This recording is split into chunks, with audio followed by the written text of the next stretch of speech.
மொழி கனலாய் கொதிக்குதடி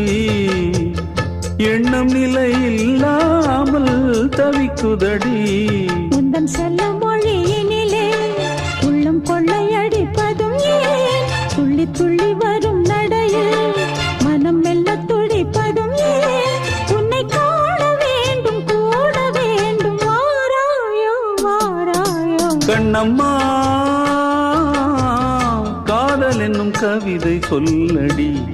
உன் பிள்ளை தமிழில் கண்ணம்மா